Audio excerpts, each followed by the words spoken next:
so that I can save it for any volunteer that wished they could have made it, but their schedule just didn't allow for it.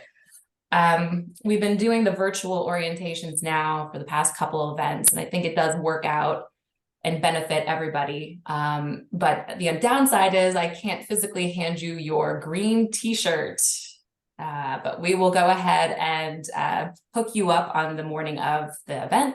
If you are located on the IUPUI campus or somehow you can make it here, email me and let me know, and I can get you your green t-shirt in advance. So just wanted to put that out there. I'm going to go ahead and start sharing my screen. I put together a little PowerPoint so that you don't have to just stare at me. And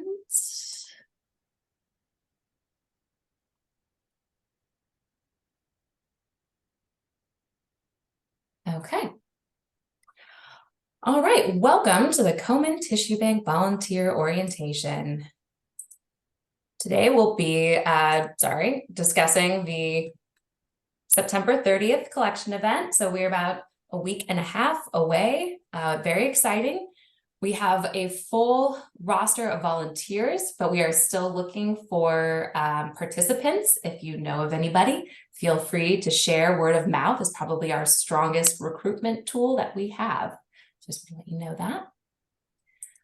We'll start with introductions. You've probably been receiving lots of emails from me. My name is Julia Von Arx, and I am the Event and Regulatory Coordinator. We also have our Principal Investigator, Dr. Michelle Cote.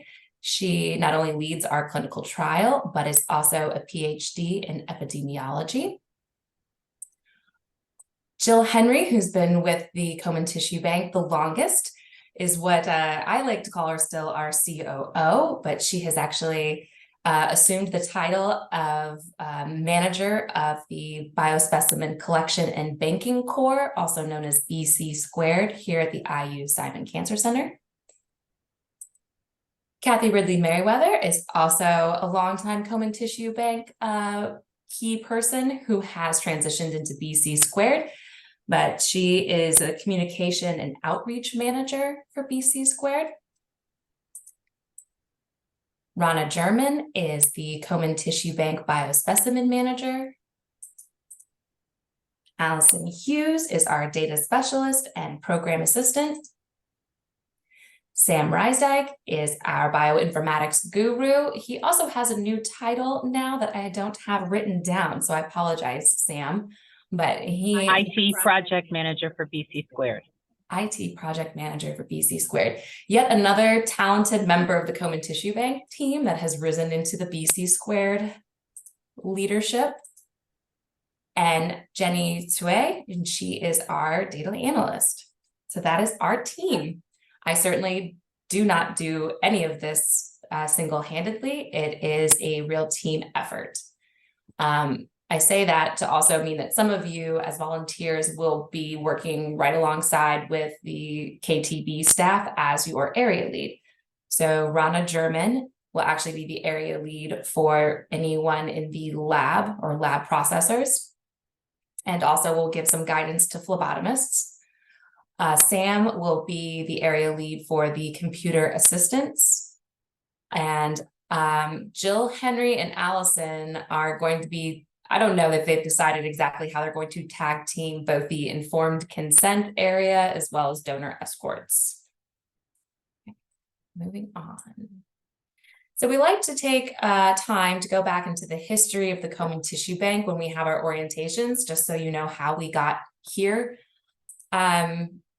Really, the roots of the Komen Tissue Bank started in the early 2000s at a local conference called the Amelia Project. It was a congregation of breast cancer researchers there to share their work and also to collaborate. And one such researcher actually voiced a need for normal, healthy breast tissue to serve as a control in their experiment, and was asking where a resource like that existed. And they were met with a resounding no, that doesn't exist and it won't ever exist, so move on. But fortunately, amongst all those researchers was actually a breast cancer advocate named Connie Rufenbarger, who really questioned, well, why is that a no? Why do we have to accept that? And she sought partnership with Dr. Anna Maria Storniolo, who is a medical breast oncologist. And the two of them came together and decided to explore how this could become a possibility. And we started off small. We certainly did not get to where we are at today by collecting from hundreds of women. So we started off small, when mainly collecting blood samples and some saliva, and slowly growing to actually taking matched tissue. It wasn't until 2007 that the Susan G. Komen awarded our biobank a significant grant for infrastructure, which allowed us to really hire and put together a team that could bring us to the next level, which would be being able to have these larger events where we take both matched blood and tissue. As we got bigger and bigger, we realized that Indiana was a very homogenous and lacking of diversity state. And although we really don't think the Komen Tissue Bank could have started anywhere else but the Midwest, we decided that we needed to venture out, to travel to different states in order to increase our diversity. And really, our goal is to ultimately reflect the population within our biobank. And that is a definite challenge that many other clinical trials find impossible. And where we see impossible, it's just a challenge. And thanks to the guidance of Kathy Ridley Merriweather and her PhD, we have really improved our numbers within our biobank, much higher than the average clinical trial. I can't recall if we're still approaching our 5,000th sample, or if we have exceeded that, but we have grown to quite the large biobank of our dreams. And we now not only collect samples from healthy women, but the Komen Tissue Bank has also begun collecting tissue from male participants. We have been doing that since November of 2022. And most recently, we actually had an event in June where we only invited men to donate.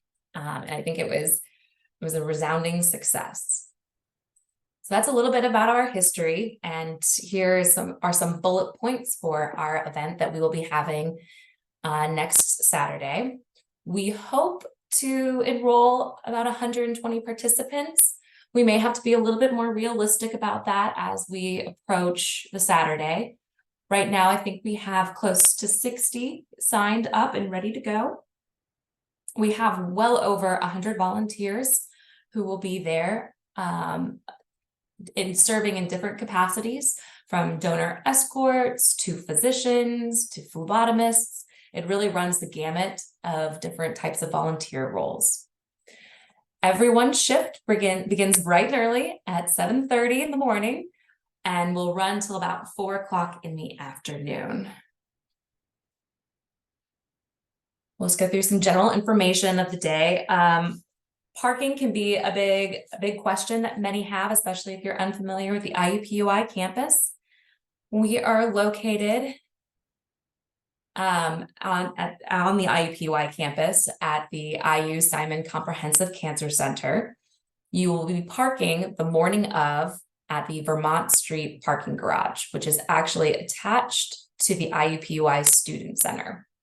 I have the address here for those of you that would like to plug that into your navigation system. It should also be in all of the correspondence that you have received from me.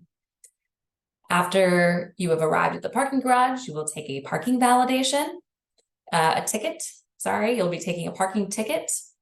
We will validate your parking for the day, so hold on to that parking ticket. Upon entering the parking garage, if you could try and park as close to the 3rd floor as possible, that will make your life much easier, because that is where the crosswalk to the cancer center is located. So there we go. And we will have directional signs leading you to our event. It'll look very similar to this bottom photo here. Welcome to the Komen Tissue Bank. Upon entering, you're going to want to find the signs for volunteer check-in, which will be to your right. There was usually a lot of hubbub and action going, so you'll see it pretty quickly.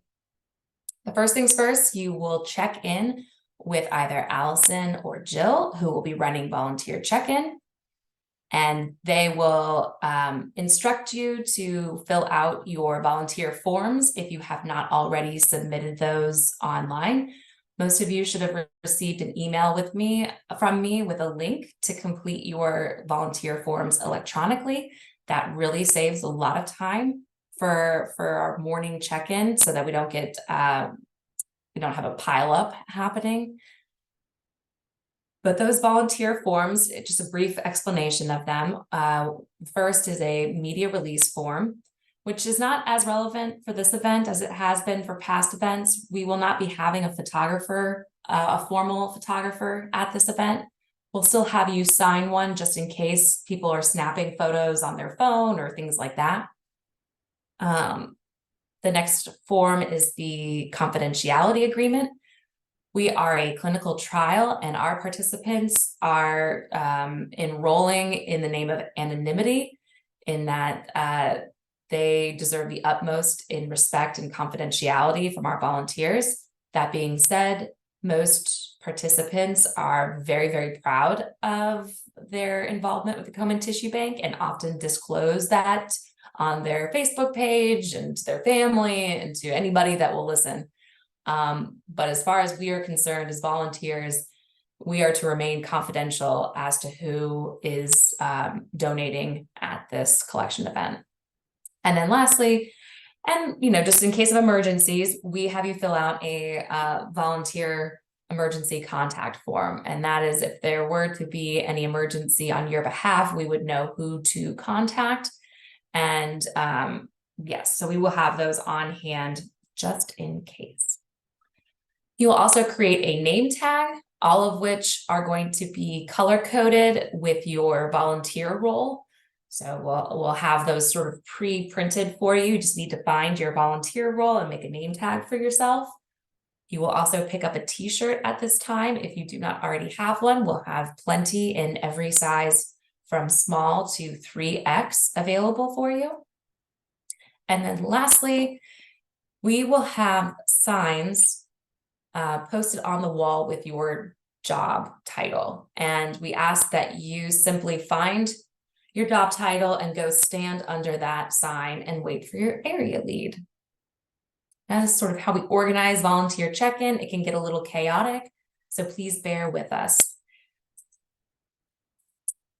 Area leads are often either Komen Tissue Bank staff members, or they are veteran volunteers who have been volunteering with the Komen Tissue Bank for a very long time and have a deep understanding of their particular job. These area leads will serve as your point person throughout the day that will be giving you instructions. They will be either placing you where you need to be, answering any questions you may or may not have. Certainly, if you are asked a question by a participant that you don't feel confident answering, I would refer to your area lead as your expert. If they don't know the answer, we'll find somebody who does, but we would like to think that the area lead will be your key resource for the day.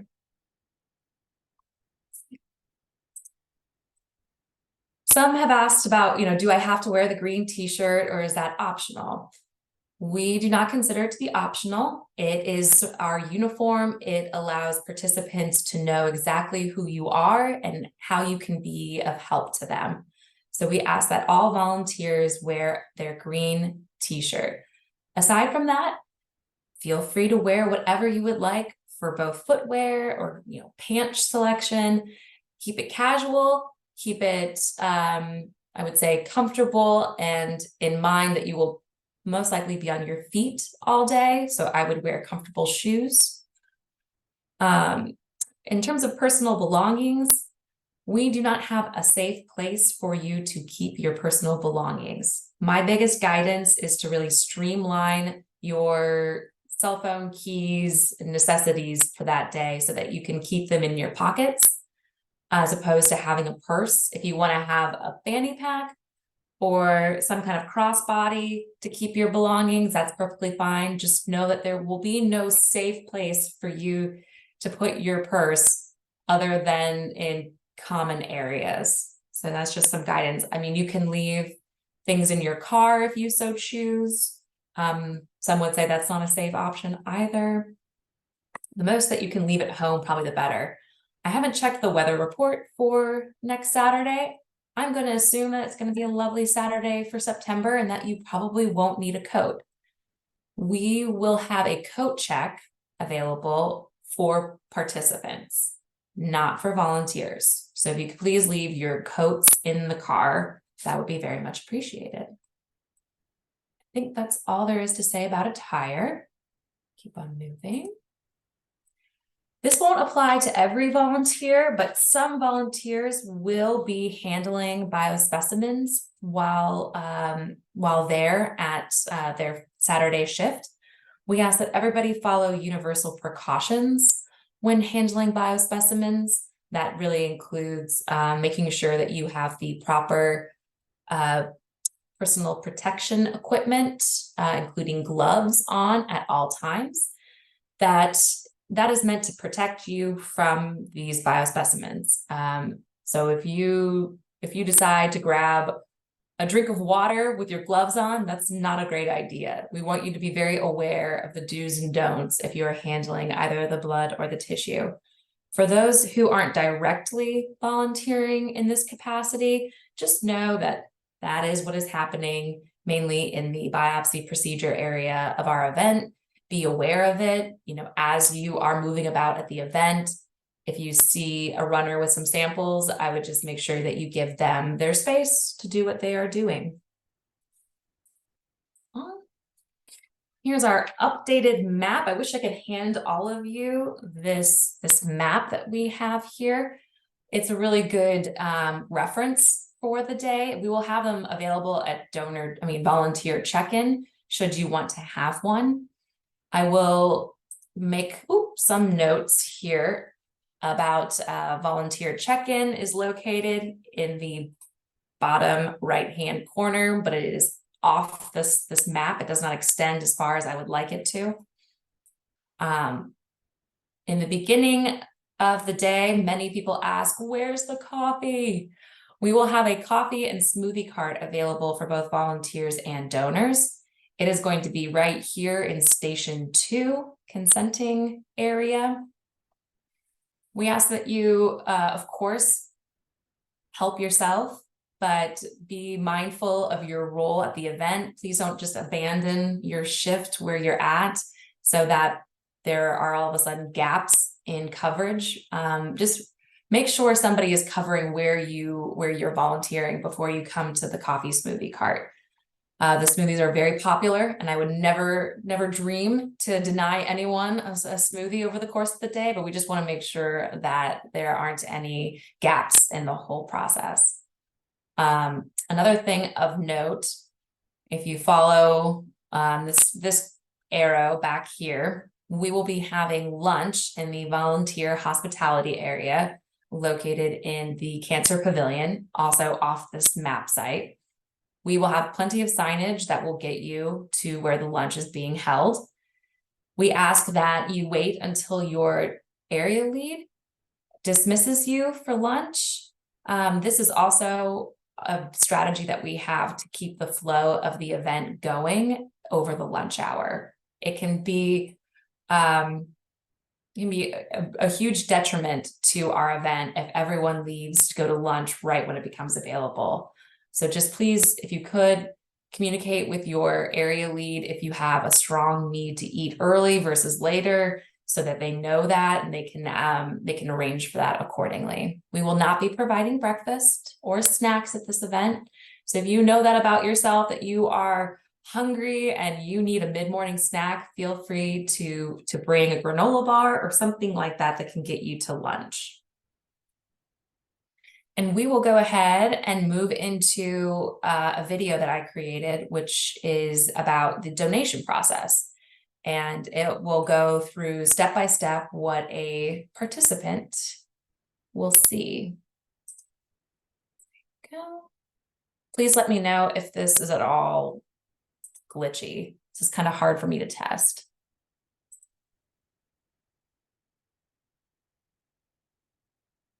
We find it helpful to educate all our volunteers on what the event is like from the donor's perspective, no matter your role at the event. Each participant pre-registers for an appointment prior to an event. They are guided through the donation process by donor escorts to make sure they accomplish each station in the proper order. They will arrive at Station 1, donor check-in, and be escorted to Station 2, informed consent. We are a clinical trial, and therefore each participant must meet with an informed consenter before any study activity can be initiated. They will complete the required paperwork and move on to Station 3, height and weight. Each participant is weighed and measured, and the results will be written on a card. At Station 4, questionnaire, the participant will complete a very detailed questionnaire about their personal and family medical history. Following Station 4, the participant will check in at Station 5, blood draw. Participants will use the waiting area in case there is a waiting list. Once a phlebotomist is available, they will have their blood drawn and return to the waiting area. Each participant will donate 3 tubes of blood that will be processed into serum, plasma, and DNA samples. All samples are processed on site at the collection event in what we refer to as our pop-up lab. Participants will check in at Station 6, tissue donation. When the room coordinator calls their name, a donor escort will guide the participant to their biopsy room to meet with a surgeon assistant and physician. The biopsy process is explained again in detail, and the participant is given another opportunity to ask questions with a medical provider. Here is a quick outline of the procedure. The participant undresses from the waist up. The breast to be biopsied is cleaned and numb so that the participant does not feel anything more than pressure. A small incision is made in the skin with a scalpel. The physician will then insert the biopsy device once, and 6 to 7 cores of tissue, sometimes fewer, are removed from the breast. The device is removed, and pressure is held for 10 minutes. The surgical assistant will then place a strong adhesive closure, called a steri-strip, over the incision site, and then a gauze bandage. While bandaging, the surgical assistant will explain the post-procedure instructions. An ice pack will be given to the participant in the procedure room and also another in their gift bag. After the participant is dressed, they will be escorted to the final Station 7, donor checkout. This is where they will receive that gift bag as well as a copy of the post-procedure instructions and informed consent for their records. We hope that this entire process from start to finish takes only 60 to 90 minutes. If you have an interest in donating during your volunteer shift, please contact Julia Von Arx in advance of the event or your area lead on the day of the event. We will try our best to allow you to do both. Please feel free to share your volunteer experience on your personal social media. We will have signs at the event with our social media hashtags and would appreciate if you could include them. We ask that you respect the privacy of our participants and other volunteers. Part of the confidentiality agreement includes acknowledging the research process as anonymous and discreet. No social media pictures should be taken of the participants or the biopsy procedure without consent. Okay. Oop. So hopefully that gives you a good outline as to what the event will look like from the donor's perspective. Here is another opportunity to access your volunteer forms if you want to snap the QR code. I would also say to reference my emails that you received both Monday and yesterday. That should also be another source for the link to fill them out. We will close the online forms on next Friday. Okay. And now I'm going to stop sharing my screen. And we've created some breakout rooms.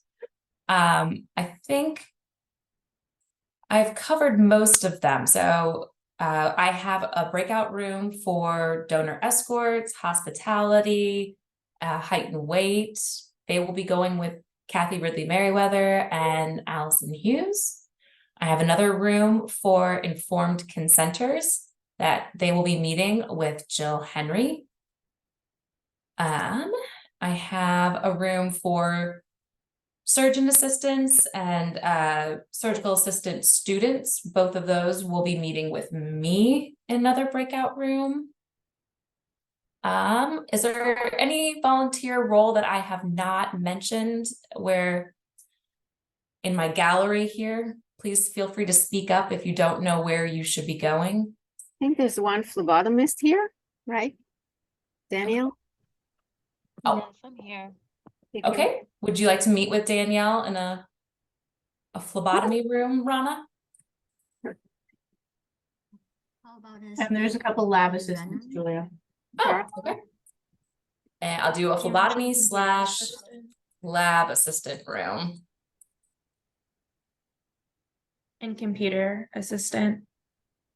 Oh, great. Okay, so Sam, it looks like I will create a room for computer assistants. Okay. We have a good mix here then. Do you want cleanup crew to come with us to donor escort? Yes, Okay, yes, cleanup crew, I guess is under the umbrella of hospitality. That would be perfect. Okay, does everybody know what room they are ready to go to? Okay. I will open the breakout rooms then. Well, you have to assign them, Julia? I no, think you everyone can join. assign- Oh, you can? How do, I don't know how to do that. Just scroll down on the thing and just join. Sorry. You just scroll down, Jill, and just click the one that pertains to you. Don't see any though. Should I Scroll see- down the participant list. I mean, the breakout rooms. The window should have just opened. Oh, okay, gotcha. Okay. All right, I'm gonna go join my breakout room, but I will wait just a minute in case anyone has any questions. Bye, Jenny. I hope you have a good